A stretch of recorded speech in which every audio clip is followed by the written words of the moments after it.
Então vamos dar sequência ao nosso módulo Vida e Morte, Educação para a Morte, que encerra, que conclui o nosso seminário Educação para a Morte.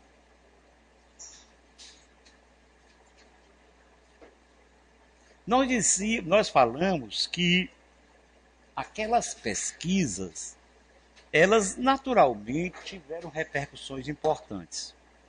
A pesquisa de Kardec, os estudos de Allan Kardec, que depois foram repetidos, multiplicados por outros estudiosos, por outros cientistas, tanto na sua época, seus contemporâneos, como a posteriori também, outros tantos que após a desencarnação de Allan Kardec também efetuaram estudos dessa natureza.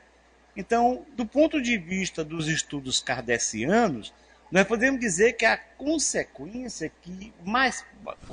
prática de maior destaque foi a construção de uma nova doutrina. De uma doutrina que nos permitisse entender a espiritualidade não apenas como alguma coisa mística. E aqueles que acusam o espiritismo de falar e de manter as ideias do passado é porque ou não estudaram a doutrina ou simplesmente querem denegrir sua imagem por problemas pessoais. Porque a maneira de encarar essas questões de espiritualidade por Allan Kardec, pelos espíritos, na construção de todo o edifício doutrinário que se iniciou com o Livro dos Espíritos, depois se desenvolvendo com as demais obras, o Livro dos Médiuns, o Evangelho segundo o Espiritismo, o Céu e o Inferno e a Gênese. Essa obra é uma obra que nos permite, a partir do seu estudo, melhor entender a vida, melhor entender os conceitos, as diferenças, as dificuldades de cada um e mais que isso, melhor entender e compreender a morte e os seus significados. O trabalho do Dr. Mood, do Raymond Mood, ele também teve algumas consequências muito interessantes que ele mesmo já anotou, não apenas no seu trabalho, não decorrente do seu trabalho, mas decorrente da própria vivência daqueles que passaram pelas experiências de quase morte, daqueles que vivenciaram as EQMs. E naquele livro que a gente citou, Vida Depois da Vida, que é o livro mais destacável desse estudioso, desse psiquiatra, ele já afirma, já mostra o que mudou na vida daquelas pessoas, dos seus entrevistados, que falavam sobre a experiência que passaram. E de um modo geral, essas pessoas, elas em primeiro lugar, passaram a não mais temer a morte. Não temiam mais a morte. Porém, não queriam morrer, o que parece às vezes um tanto esquisito, contraditório até. Mas não. O que eles passaram a entender é que a vida tem um significado. É que a vida tem um objetivo. E que fugir a esses objetivos, renunciar a essa possibilidade de viver em uma dimensão material, é simplesmente perder uma chance valiosa. Então, embora todos eles praticamente tenham perdido o medo de morrer, porque concluíram que morrer não é morrer. Que morrer é simplesmente sair de uma condição para uma condição melhor, Porque os pacientes estudados pelo Dr. Júnior, todos eles tinham essas vivências, essas visões positivas, como eu falei para vocês, que até muitos não queriam voltar. Foi preciso que eles recebessem o estímulo daqueles seus amigos, parentes, para que voltassem à vida terrena. Por isso, houve mudança substancial no seu comportamento, tendo uma visão melhor da vida, passando a ser mais solidário, tendo um comportamento mais humano. E embora os pacientes do Dr. Moore Jr. todos tivessem uma experiência boa nas EQMs que mostraram, os estudos seguintes de outros pesquisadores, alguns mostravam que nem sempre as experiências de quase morte eram positivas. Um grande número dessas experiências assim o faziam positivamente, mas que havia aquelas que eram negativas. E eu lembro de uma pesquisadora norte-americana chamada Atwater, que ela narra a história de um professor de arte de uma universidade norte-americana, que era materialista e era considerado um sujeito intragável, de um relacionamento bastante difícil. Os alunos abominavam o comportamento dele, ele não tinha praticamente amigos, e um belo dia ele sofreu, se não me engano, se não me falha a memória, um choque elétrico, uma descarga elétrica em casa. E foi levado para o hospital e constatado que ele estava morto. Assim como aqueles outros tantos que ouviam o grupo, a equipe médica afirmar que haviam morrido. Só que esse professor, ele, ao invés de passar por aquelas situações que nós descrevemos, ele, quando chegava no fim do túnel, ele entrava numa região inóspita, uma região difícil, e que havia perseguidores, pessoas que tentavam prendê-lo, e ele ficava correndo, desesperado, por causa desse mal-estar, desse sofrimento, nessa região a que ele se reportava, até que depois de não percebendo mais o que tinha que fazer, ele lembrou-se da sua mãe e lembrou-se que ela o ensinara a orar, coisa que ele não fazia, porque ele não acreditava em mundo espiritual, em espírito, em coisa alguma. E então, diante dessa situação, ele resolveu orar. E à medida que ele ia orando, o panorama, a região ia se modificando, e ele passou então a encontrar um lugar mais tranquilo, mais sereno, e passou a ter as percepções que aqueles outros apresentavam. Da mesma forma, foi dito para ele que ele precisava voltar, porque ainda a sua missão na Terra não havia acabado. E, segundo a pesquisadora, este homem, que era uma pessoa dificílima, intragável, mudou completamente. Para começar, deixou de ensinar aquilo que ele ensinava, passou a fazer outra atividade, possivelmente que ele gostava, e tornou-se uma pessoa de bom trato, uma pessoa amigável, solidária e já não mais descrente. Então, a gente vê que há mudanças quando nós temos uma demonstração da vida após a morte. Tanto com o conhecimento do Espiritismo, que demonstra cientificamente esse fato, como em situações que nós mesmos passamos por essa prova, por essa situação. E os Espíritos dizem, em o Evangelho segundo o Espiritismo, no capítulo 5º, no último item, quando eles se referem à eutanásia, não com esse nome, mas a possibilidade de se tirar a vida de alguém que está sofrendo, está agonizante, e claro que os espíritos lembram que isso não é o comportamento mais sugerido, pelo contrário.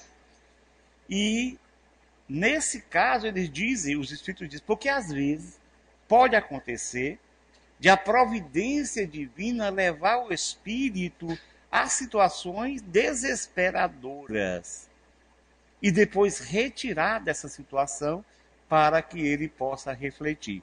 Então não seria o caso deste professor que tinha uma vida completamente conturbada, amarga, de má vontade, e que mudou completamente a partir do instante em que ele se deparou com a realidade pós-mortem. Então, isso tudo é preciso demonstrar que essas evidências científicas da imortalidade, elas nos favorecem passar a ter uma visão completamente diferente do processo de morte ou de desencarnação, como nós falamos na semana passada. Um grande filósofo, escritor, poeta libanês, que depois passou a morar nos Estados Unidos e que escreveu vários livros, sempre com muita influência do Oriente, de onde ele era, mas também com uma coisa interessante, com a espiritualidade do Oriente, mas com o pensamento de outros autores, até materialistas, como é o caso do Nietzsche. Então ele escreveu vários livros, e escreveu um livro que é o maior destaque da sua vida. Ele, que reencarnou no ano de 1883, desencarnou muito cedo, aos 48 anos, no ano de 1931. E ele, dentre os livros escritos, tem um que é chamado O Profeta, que quem não leu eu aconselho a ler, que é um livro lindo, poético, filosófico, muito interessante. Então, nesse livro, o Khalil Gibran, que depois nos Estados Unidos passou a ser conhecido apenas como Gibran Khalil, por isso você vai encontrar algumas vezes o nome só Gibran Khalil, mas o nome dele na Palestina era Gibran Khalil Gibran. Então ele diz isso, a vida e a morte são uma e a mesma coisa. Assim como o rio e o mar são uma e a mesma coisa. Então isso nos permite refletir sobre que simplesmente há uma mudança de situação, mas que a vida, ela continua.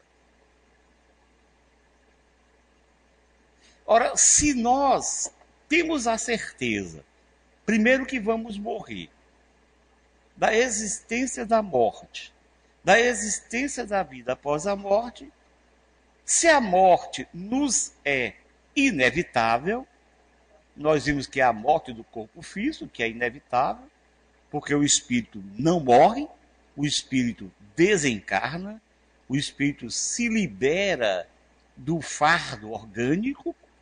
Então, é necessário que nós encetemos uma ação no sentido de nos prepararmos para esse dia. Porque ele é inevitável. Mais dia, menos dia, mais tempo, menos tempo, a morte nos bate à porta e nós temos que voltar para o mundo espiritual. E como também nós vimos que é importante, por causa das repercussões que acontecem para o espírito após a sua desencarnação, inclusive o estado de perturbação, como é ensinado pelos Espíritos, no livro segundo de O Livro dos Espíritos, acerca daquela parte da volta para o mundo espiritual, onde ele diz que todos nós, ao nos libertarmos da gaiola orgânica, nós passamos por um momento de perturbação para que possamos também nos reintegrar ao mundo espiritual. E que esse estado de perturbação ele é variável de pessoa para a pessoa. Então, diante disso, com essa certeza, resta-nos então nos prepararmos já de agora para o momento em que chegar a nossa situação de passagem para o mundo espiritual. Então, o que é educação para a morte? Bom, em primeiro lugar, é preciso que nós compreendamos que a palavra educar, ela vem do latim ex ducere, que significa guiar para fora. Vocês lembram que Platão dizia que o conhecimento está dentro e que nós colocávamos, educar seria fazer com que esse conhecimento saísse, se manifestasse, se tornasse palpável? Então, a educação é fazer com que esse conhecimento que está no nosso íntimo, essa certeza da vida após a morte, ela se faça presente sem nenhum problema, nenhuma dificuldade, como um processo natural. Porque o que é que nós fazemos? Porque alguém podia perguntar. Se nós reencarnamos várias vezes, por consequência desencarnamos várias vezes, qual a razão do medo da morte? É exatamente porque nós, quando voltamos para o corpo, que esquecemos do passado, nós negamos, porque continuamos com a sensação imortalista, continuamos com a sensação de que somos seres imortais, mas pelo apego às coisas do mundo, nós transpomos, projetamos a imortalidade no corpo, como se nós mesmos fôssemos corpos. E na realidade nós não somos corpos. Nós utilizamos um corpo para navegar nessa dimensão material. Porque sem esse corpo, sem estar ligado a esse corpo, nós não conseguiríamos agir sobre o mundo físico, modificando com a nossa ação, a não ser que houvesse um médium que nos permitisse ter essa interação. Mas assim o tempo todo não conseguiríamos. Por isso, nós temos um corpo, usamos um corpo, esse corpo é importante, mas não o corpo simplesmente é algo que nós possuímos, não é o que nós somos. E ainda vivemos muito apegados às coisas do mundo por causa do nosso estado de imperfeição, esquecemos o passado, fazemos questão de negar a morte, fazemos questão de elevar o corpo à condição imortalista, que sabemos, por outro lado, que não é. Porque cientificamente, racionalmente, nós sabemos. E, aliás, como nós vimos no nosso primeiro modo, essa é a grande angústia existencial. Porque só nós sabemos disso. Os nossos irmãos animais irracionais não têm o conhecimento dessa sua finitude como seres biológicos. Mas nós temos. Então, negando que somos espíritos, elevando o corpo físico à condição imortalista, e ao mesmo tempo sabendo, pela razão de que o corpo é mortal, nós entramos num conflito que nos causa bastante dissabor, bastante sofrimento. Então, a morte, que vem do latim também mores, que significa o fim da vida, o oposto daquilo que vem do latim vita, que é aquilo que nós entendemos como sendo a nossa condição de ser capaz de agir, de pensar, de decidir. Porém, essas experiências que nós vimos cientificamente não apenas confirmam a existência da vida após a morte, como já apregoado por a maioria das religiões do planeta, mas nos permite compreender o significado da vida e o significado da morte. Quer dizer, para nós se passamos a conhecer isso, vamos ter uma ideia de que viver é simplesmente estar vivo. Mas existir é ter consciência de estar vivo. Nós podemos dizer que nós somos os únicos, filosoficamente, a existir.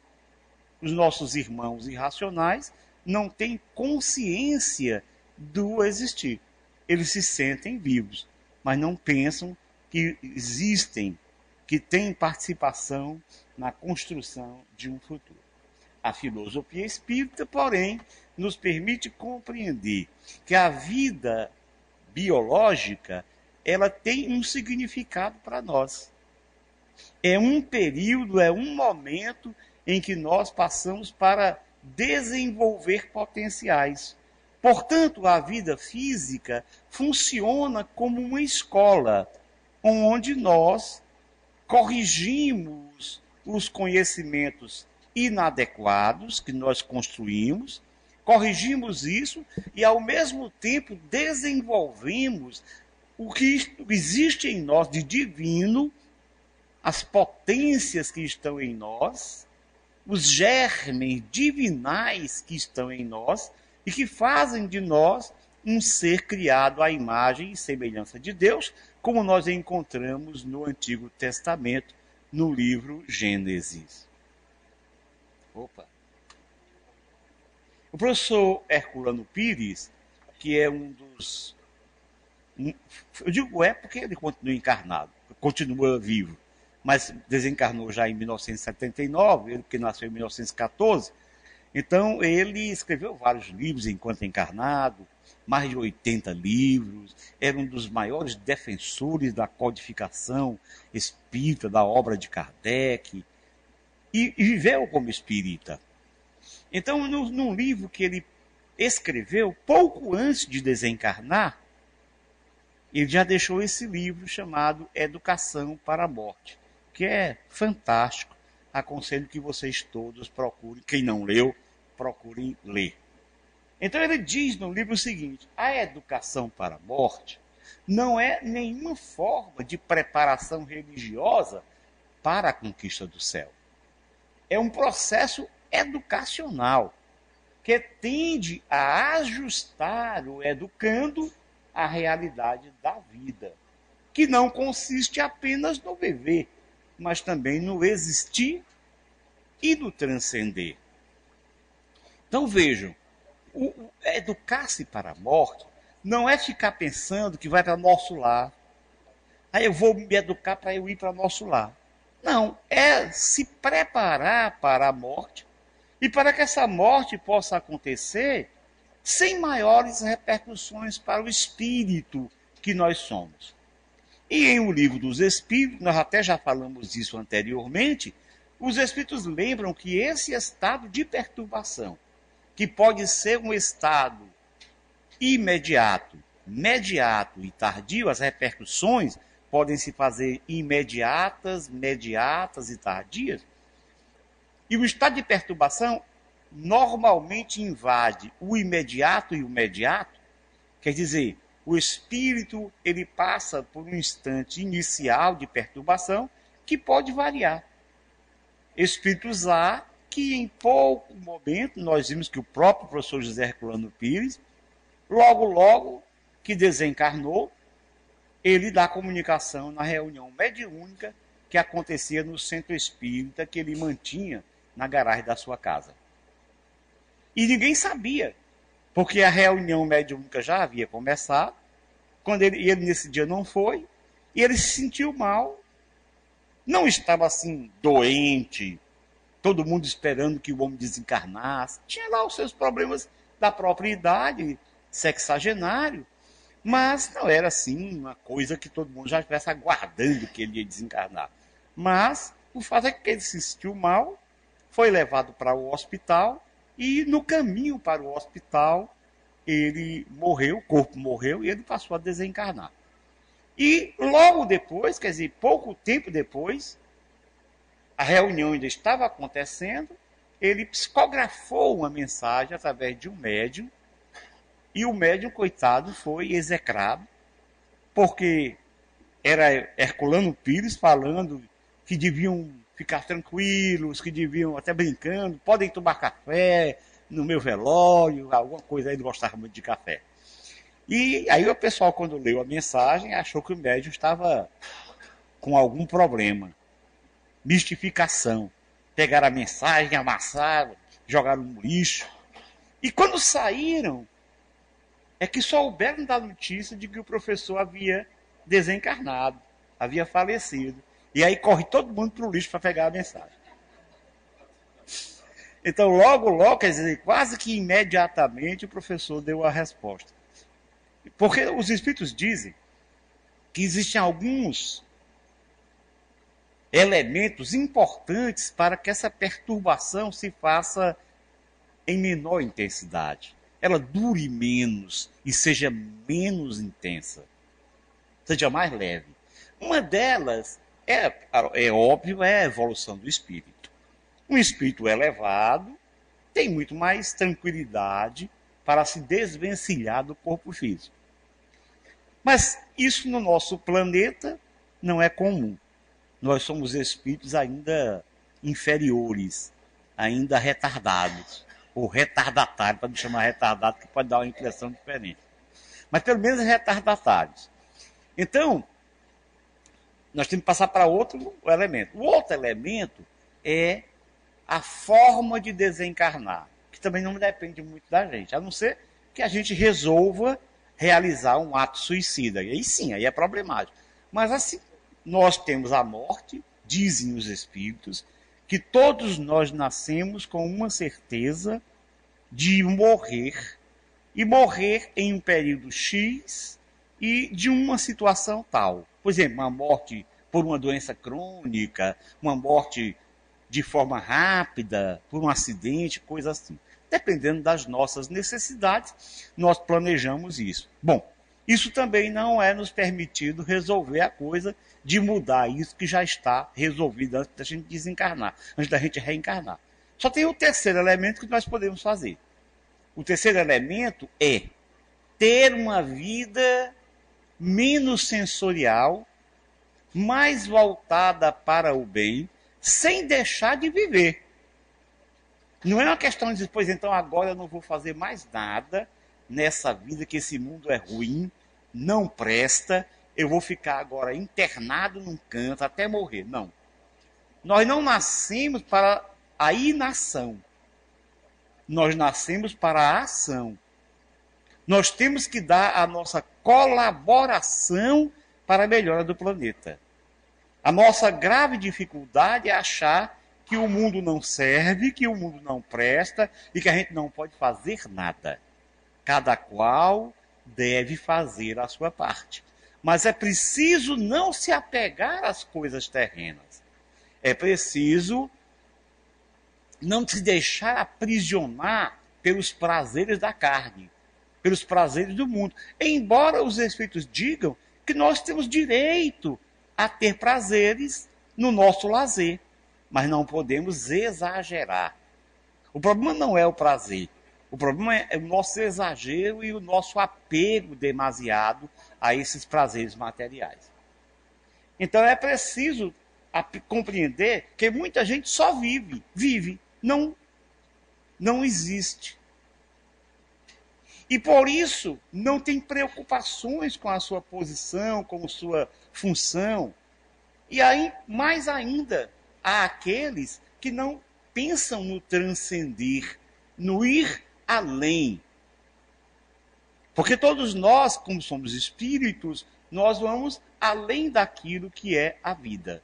Então nós, além de existirmos, transcendemos. Agora, por que então? Nós vimos que o que é educação para a morte. Por que educar para a morte? Primeiramente, porque nós temos razões biológicas para isso. Mesmo que nós sigamos a vida biológica de acordo com o que se espera do desenvolvimento da criatura, do ponto de vista psíquico e do ponto de vista físico, nós tendemos a passar por aquelas fases da vida, desde a infância, adolescência, juventude, maturidade, terceira idade, e depois nós voltamos. É verdade que sabemos que há pessoas que desencarnam ainda crianças, outros ainda adolescentes, outros jovens, assim por diante. Não é assim, desencarnar, morrer, não é privilégio apenas dos idosos. Eu falando privilégio porque nós veremos que é importante desencarnar. Então não é privilégio apenas dos idosos. Depende de como cada um planejou a sua existência atual. Mas o certo é que se nós pensarmos em termos biológicos, nós naturalmente iremos imaginar, bom, vai chegar o meu dia. É uma questão de tempo. Quer dizer, eu posso até chegar à terceira idade, ou até à quarta idade, que hoje as idades já estão se tornando cada vez maiores. Mas, de qualquer maneira, eu posso, mas não necessariamente vai acontecer. Porque muitas vezes o nosso planejamento é desencarnar mais cedo. E diferente daquilo que se pode imaginar, puxa, coitadinho, nós, é claro que sentimos saudade, sentimos pesar pelos entes queridos que partem antes de nós.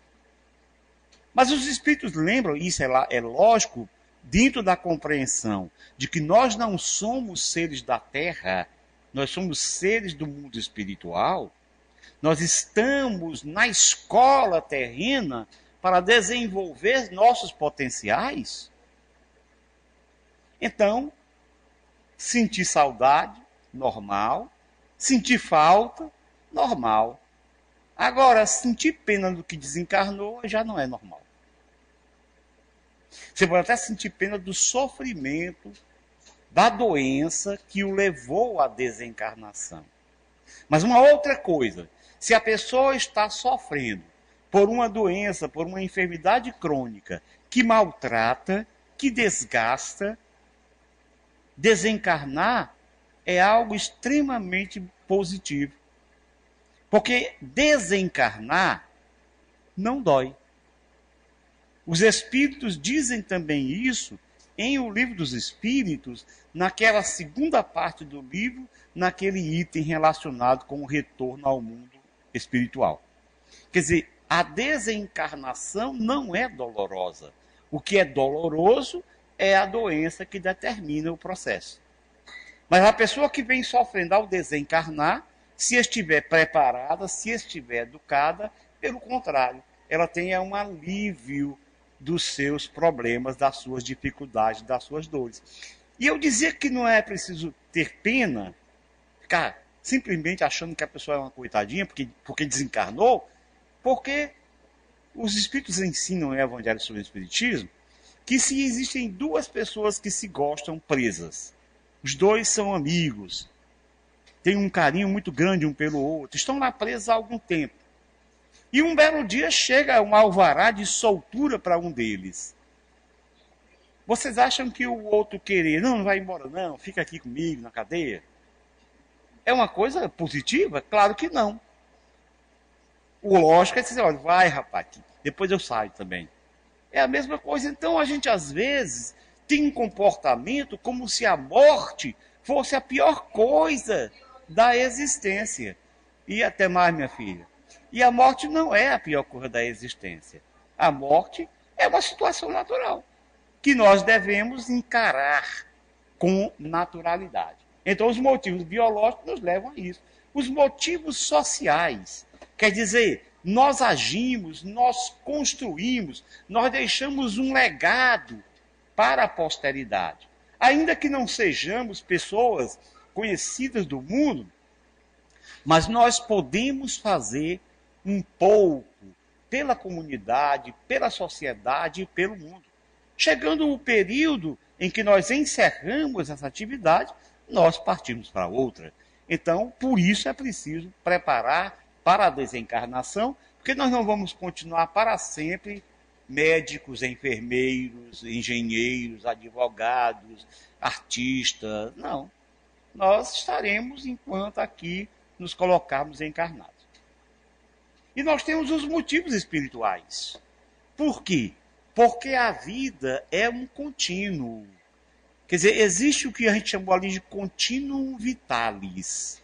Não existe solução de contiguidade. há uma solução de continuidade. Quer dizer, nós não deixamos de viver, nós não deixamos de existir porque estamos passando de uma situação encarnada para uma situação desencarnada. Não. Embora haja repercussões por conta da nossa adaptação ou readaptação ao mundo espiritual, como nós vimos na semana passada, mas viver é um contínuo. Não existe uma relação de separação entre uma coisa e outra.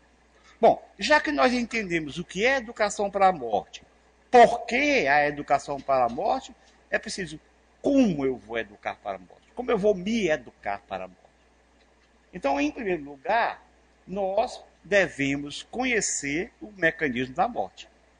As bases científicas lembram que morrer, a morte do corpo, é um processo, não é uma situação instantânea, não existe instantaneidade na questão da morte do corpo.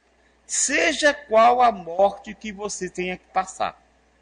Se é uma doença crônica, em que você demora algum tempo, e, obviamente, pouco a pouco, os laços que o ligam ao corpo físico vão sendo afrouxados, enfraquecidos pelo próprio corpo que já não tem mais a mesma vitalidade. E por isso, ao desencarnar, fica bem mais fácil de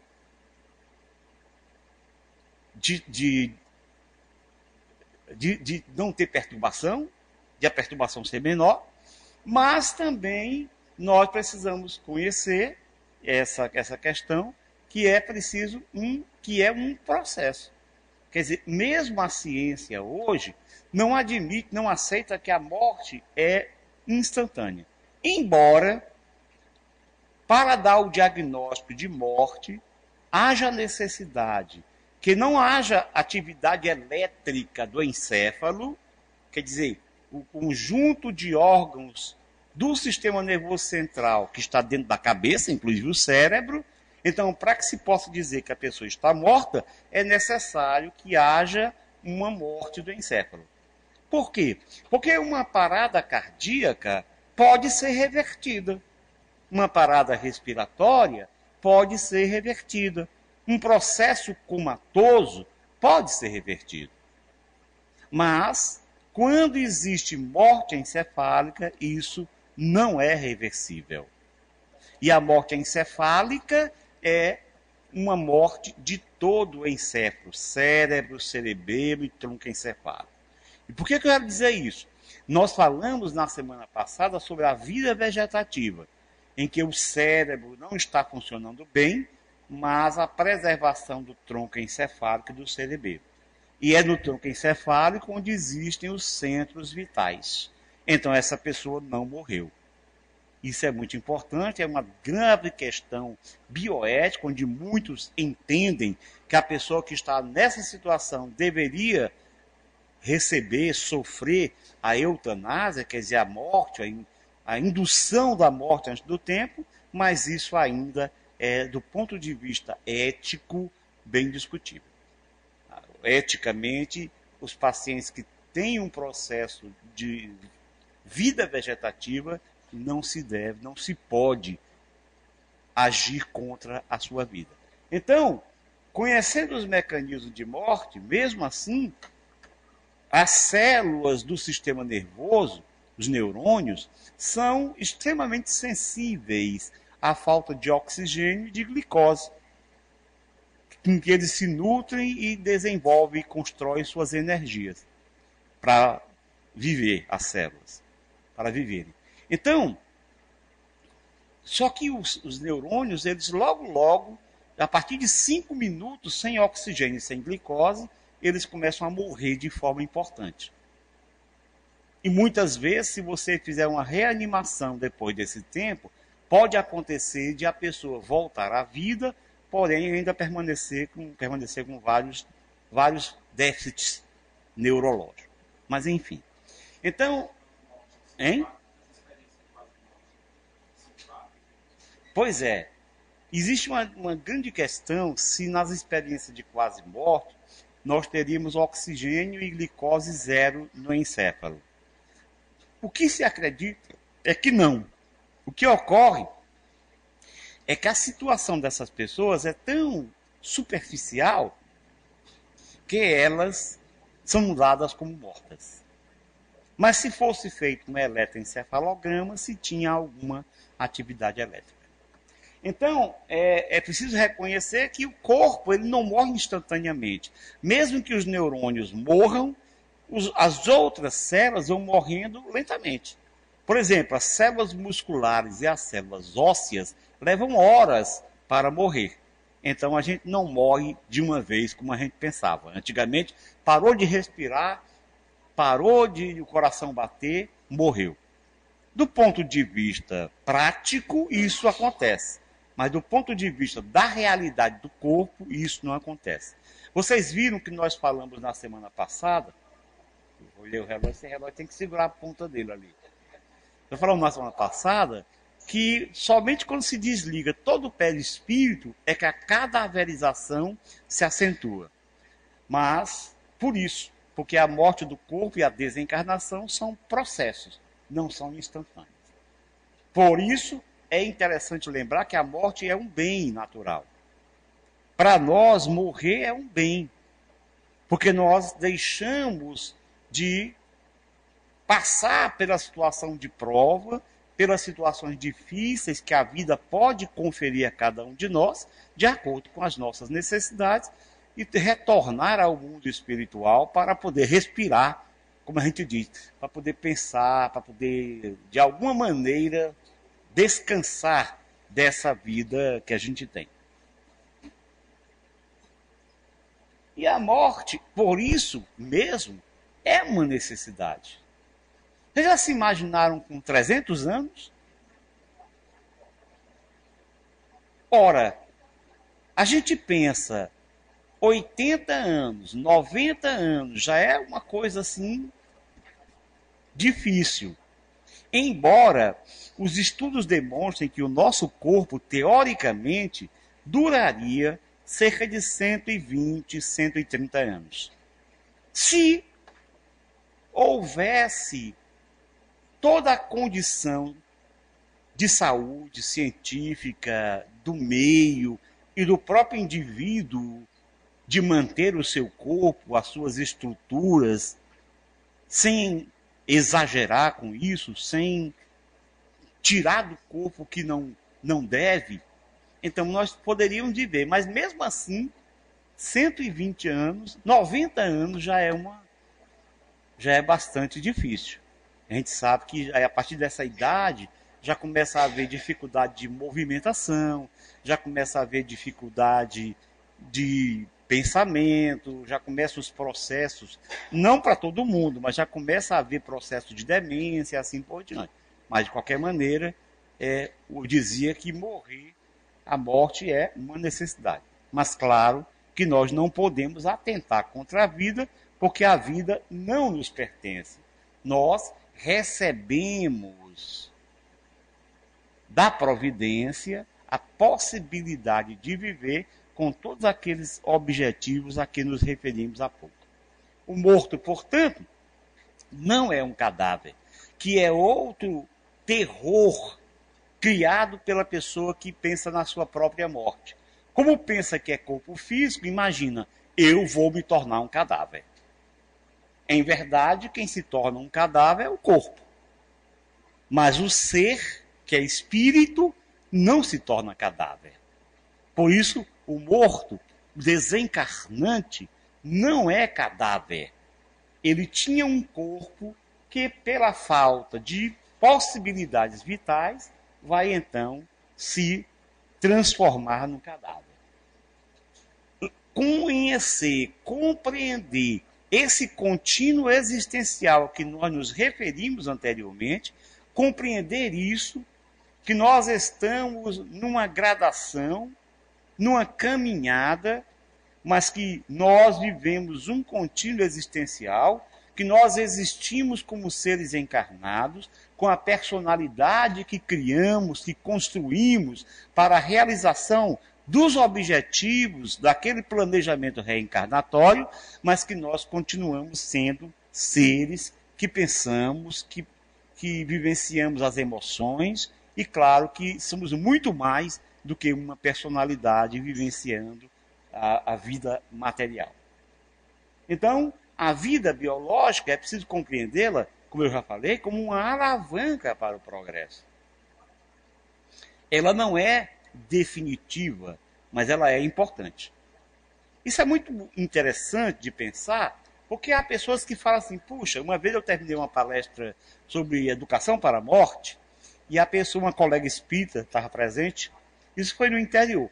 Ela falou assim, eu fiquei até com vontade de morrer. Não fiquem.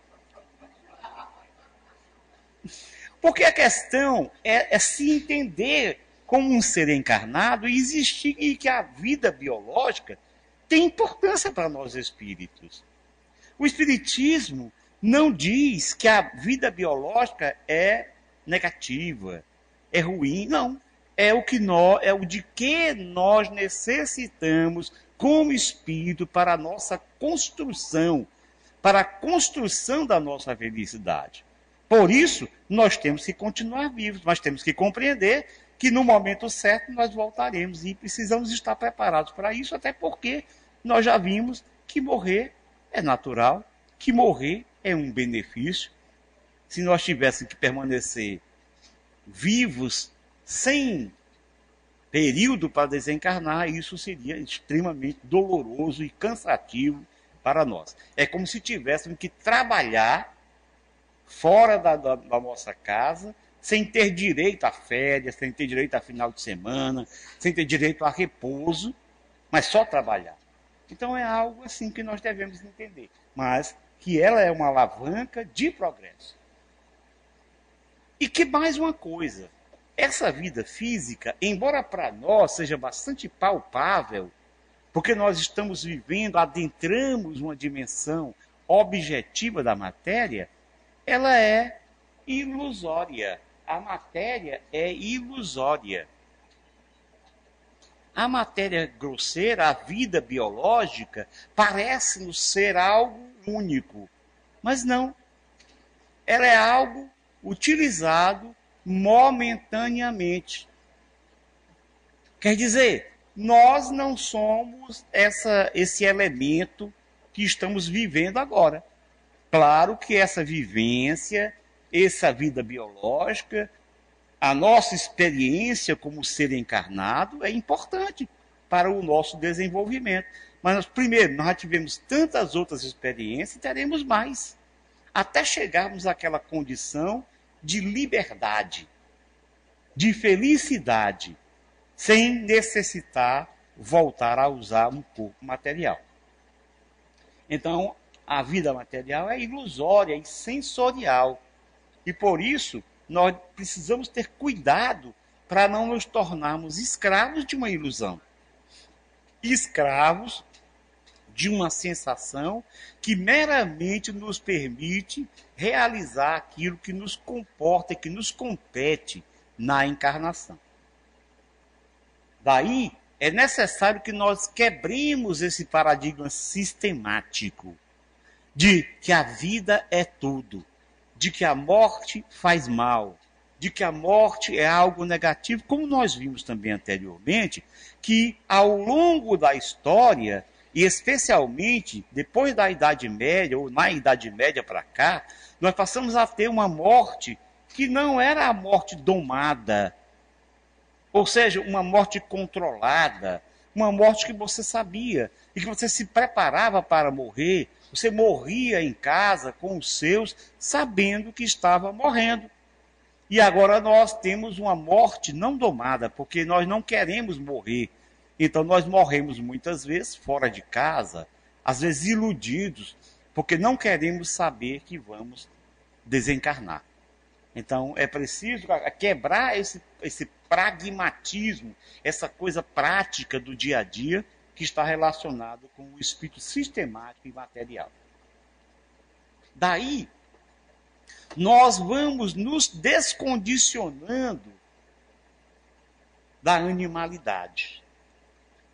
ao reencarnarmos, nós passamos a ter reflexos condicionados para essa encarnação e até muitas vezes nós trazemos esses condicionamentos de outras experiências reencarnatórias que não foram resolvidas. Então, esse condicionamento animal, ou seja, as nossas respostas e necessidades do corpo, da animalidade, precisam ser pouco a pouco trabalhadas, porque no mundo espiritual nós vamos ter que descondicionar. Senão nós vamos querer sentir, pensar que temos corpo físico e vamos querer comer comida que não tem, vamos querer vivenciar sexo da forma como não pode, porque lá não tem corpo físico. Por isso, quando os espíritos, Allan Kardec pergunta para os espíritos, na questão de número 200 de O Livro dos Espíritos, se os espíritos têm sexo, a resposta é não da forma que imaginais. Porque quando nós falamos em sexo, via de regra, nós imaginamos genitalidade. Mas sexo é muito mais do que genitalidade. Mas isso é um outro módulo, é uma outra história. Então é preciso trabalhar pouco a pouco esse descondicionamento animal. E isso tem a ver com a nossa tranquilidade, a nossa libertação de alguns condicionamentos, como esses que eu falei, pouco a pouco. E isso pode fazer parte da nossa vida por necessidade, mas não deve fazer parte por vício. Porque isso vai fazer a diferença no mundo espiritual. E lembrar que a morte é intrínseca, não extrínseca. Quer dizer, mesmo que alguma coisa leve à morte do corpo, mas a morte do corpo determina uma desencarnação, que é um processo íntimo, é um processo do espírito, que diante de um corpo que já não tem mais vitalidade, que já não consegue mais manter a vida orgânica, esse espírito começa a se libertar do corpo, pelos processos que nós vimos no módulo passado, quando falamos de cadaverização do ser e histogênese do corpo espiritual.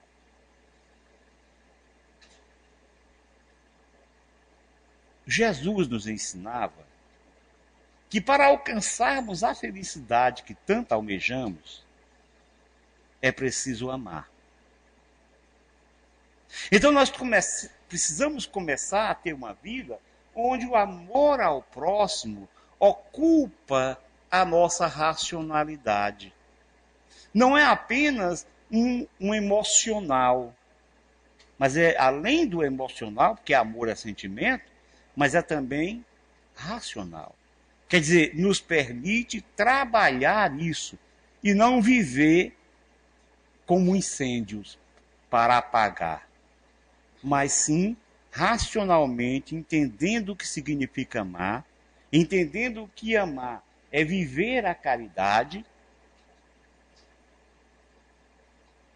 Portanto, é preciso que haja uma repercussão objetiva do amor e que Deus está presente na nossa vida. Deus é amorável, como ensina João o Evangelista na sua epístola. Deus é amor. Deus é amorável. E nós não podemos pretextar que estamos solitários sem a presença. Só queremos sentir-lhe a presença.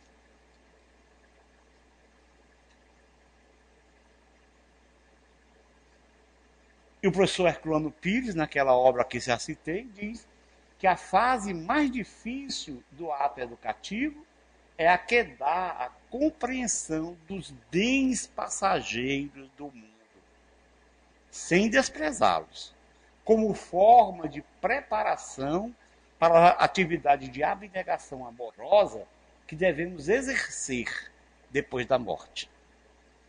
Então, uma das grandes dificuldades que nós temos nesse processo, nesse projeto de educação para a morte, é exatamente esse, porque nós nos condicionamos à vida biológica, nós nos aprisionamos a ela e temos grande dificuldade de compreender que os bens que estão conosco são positivos, são interessantes, devem ser utilizados para o bem, com amor, mas devem ser entendidos como passageiros. Porque nós não levamos nada material para o mundo espiritual. Nós levamos aquilo que construímos espiritualmente falando. Daí porque Jesus já ensinava isso, dizendo que é preciso guardar o tesouro em lugares onde a traça não corroa e onde os ladrões não roubem.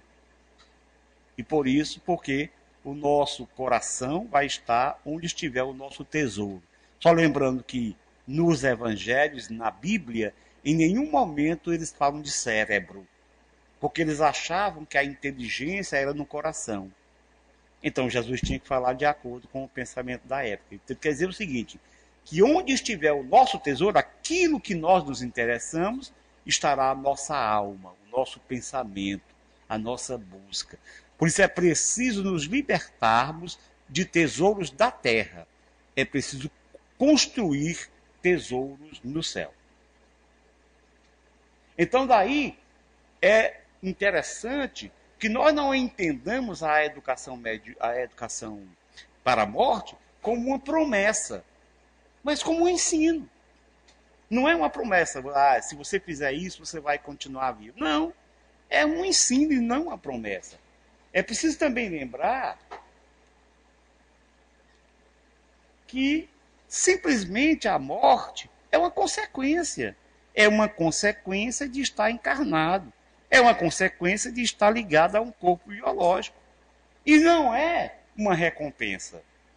Faz parte, todo mundo vai desencarnar. A recompensa não é a morte, não é a vida após a morte. É o seu estado íntimo. Aí sim, o seu estado íntimo, de acordo com o que você fez na vida física, é que vai determinar se você está bem, ou seja, recompensado pelo bem que fez, ou está recompensado, não recompensado, porque não fez o bem.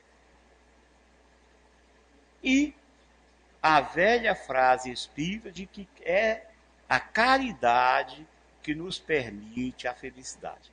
Fora da caridade não há salvação no sentido de estar bem, porque caridade é amor em dinâmica. E há a necessidade de ensinarmos pelo exemplo, especialmente nós espíritas. Porque imagina um espírita que perde momentaneamente alguém querido e fica desesperado.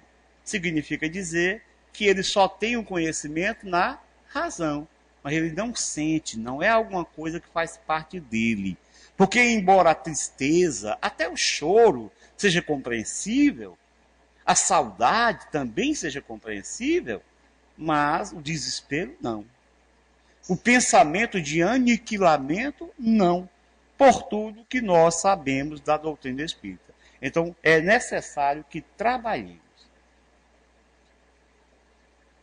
E o professor Herculano Pires, ainda naquele livro, lembra: ninguém faz sem ter aprendido, mas ninguém aprende sem fazer. Assim, a reciprocidade do nosso fazer nos liga profundamente aos outros nas malhas da lei de ação e reação, mostrando-nos de maneira objetiva e subjetiva que somos todos necessários uns aos outros. Esse comportamento, essa vivência, nos permite tirar o maior e o melhor proveito da vida, ajudando-nos e ajudando aos outros, e ajudando ao próximo. E para encerrar, eu vou passar aqui uma música do Pequeno Príncipe, do filme O Pequeno Príncipe. É bom aumentar, né?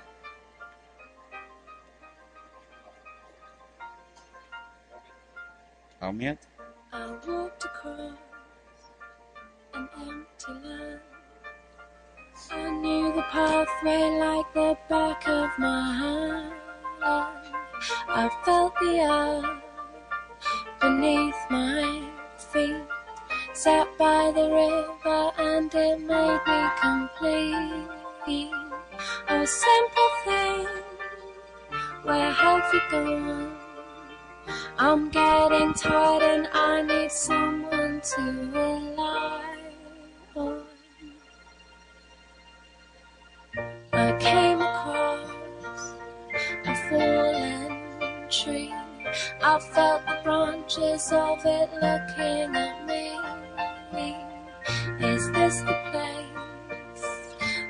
used to love? Is this the place that I've been dreaming of?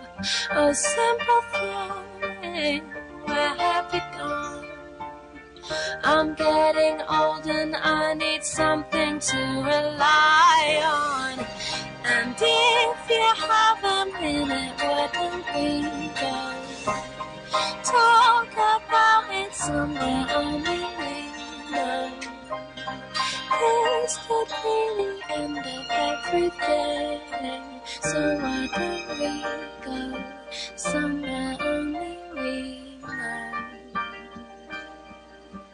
Somewhere only we know.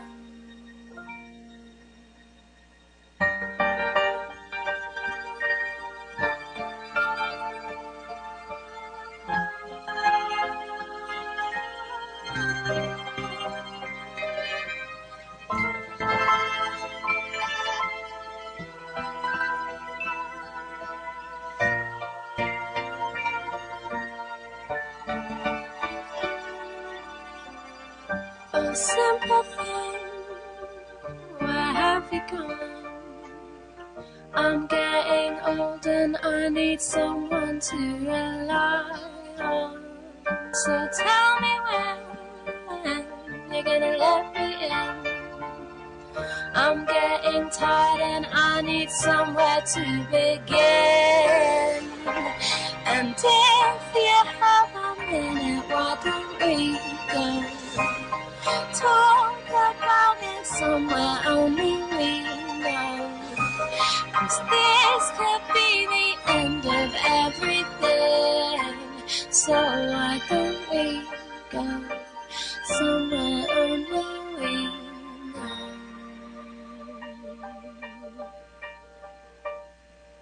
Somewhere only we know.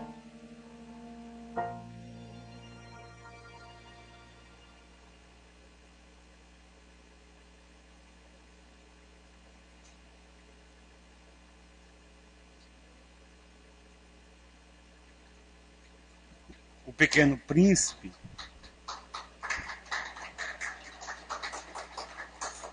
Pequeno Príncipe foi um livro escrito por um francês e publicou esse livro em 1943, um ano antes da sua desencarnação, e era um livro teoricamente dedicado à criança. Mas foi um livro que foi publicado em diversas línguas, foram vendidos milhões, é um dos livros mais vendidos no mundo. Então, o Exupéry, que é o autor do livro, ele se coloca nesse livro como sendo um dos personagens e o narrador da história. E o mais interessante no livro é que ele tenta mostrar que é preciso, e por isso eu coloquei aqui, que é preciso que nós não percamos a inocência no sentido de sutileza, de simplicidade da criança.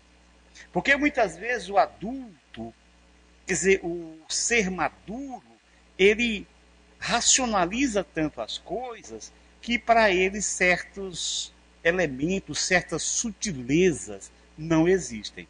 E o livro mostra exatamente um piloto, que era ele, quando o avião cai em determinado local a ermo, e quando ele acorda, há uma criança, um menino louro, dos cabelos dourados e com um cachecol vermelho no pescoço. E esse menino era um viajante de outro planeta, um planetinha longe. E ele estava viajando pelo espaço, tentando encontrar determinada árvore que destruísse umas árvores daninhas que estavam dando no seu mundo. Esse mundo era só ele, na verdade uma rosa, e a rosa que ele amava muito, mas a rosa era meio vaidosa, meio instigante, mas de qualquer maneira ele tinha um amor muito grande.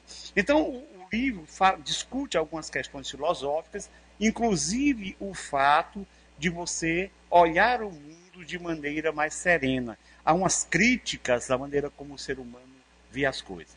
E uma das coisas que no começo já existem é porque o aviador, ele era um desenhista. Na infância ele desenhava. E ele foi desestimulado a desenhar. Porque uma vez ele desenhou uma jiboia que havia engolido um elefante. E então ele desenhou aquilo e quando ele perguntava para os adultos, eles diziam que era um chapéu. E ele ficava desapontado. Porque, na verdade, a jiboia tinha engolido o elefante e tinha ficado com aquela forma do elefante. Então quem olhava pensava que era um chapéu. E o Pequeno Príncipe que pede para ele desenhar um carneiro, e ele não, no início não quer, mas quando ele vê que o Pequeno Príncipe consegue identificar que aquilo era uma jiboia que tinha engolido um elefante, então ele vai.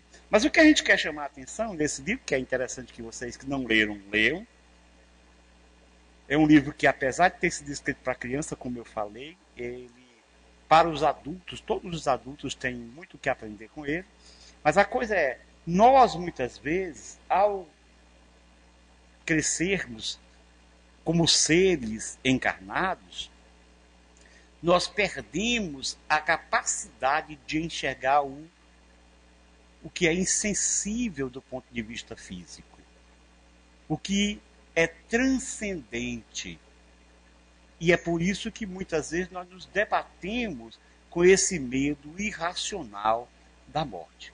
Então sigamos o exemplo daquilo que é ensinado, tanto pelo príncipe quanto também pela raposa, que aparece uma raposa que é como se fosse a sabedoria que ensina tudo, então que nós possamos ler o livro e aprender. E eu quero encerrar com um poema, não sei se eu lembro ainda, mas acho que lembro. É um poema que foi publicado num jornal muito antigo e que depois foi colocado num livro do Jaime Andrade. O Jaime Andrade foi um espírita que era protestante, de família protestante, e muito ligado, mas que não conseguia ter as respostas que gostaria de ter. Quer dizer, no protestantismo ele não tinha essas respostas. E ele começou a ler livros espíritas. E aí tornou-se espírita. E os colegas evangélicos, vocês sabem que quando você é evangélico, você passa a ser membro daquela comunidade. Mesmo que você esteja desviado, todo mundo considera você como membro. Então, quando ele se encontrava com os amigos, colegas antigos, todos ficavam muito preocupados, querendo salvar a alma dele, porque ele estava no caminho errado. Esse negócio de espiritismo é coisa do diabo, então ele estava perdido. E todos tentavam fazer com que ele voltasse para o seio da igreja e tal. E ele tentava justificar o porquê, mas ninguém queria conversa. Então ele resolveu escrever um livro, ele que conhecia profundamente a Bíblia e conhecia o Espiritismo, ele resolveu escrever um livro para justificar para os seus irmãos evangélicos o porquê, quais as razões que o levaram a escrever, a se tornar espírita. E esse livro é um livro que foi publicado pela editora M, no ano de 1983, chamado O Espiritismo e as Igrejas Reformadas. Nesse livro tem vários poemas, várias passagens, o livro é interessantíssimo, sugiro também vocês lerem, que eu estou sugerindo que vocês leiam muitos livros, mas é verdade mesmo. Então, esse poema é um poema que não tem assim um autor que seja definido. Quem assina o poema é Índio do Prado. Porém, o nome do poema é O Grande Enigma. E não se sabe bem se o Índio do Prado foi um espírito que psicografou o poema, enfim, não se sabe muito bem. Então, vamos lá ver se eu lembro aqui do poema, que eu gostava de falar. O Grande Enigma. Se vida é ter a gente a alma retida ao cárcere do corpo de tal sorte que a ele fique assim sempre rendida, então a vida não é vida, é morte. Se morte é o eximir-se a alma do forte brilhão da carne, alando-se em seguida para o alto céu em rápido transporte, então a morte não é morte, é vida. Se vida é da alma a escravidão que a humilha, treva que envolve a estrada que palmilha, e morte é a mutação da sua sorte e a volta sua, livre, à luz perdida? Por que esse apego que se tem à vida? Por que esse medo que se tem da morte? Muita paz.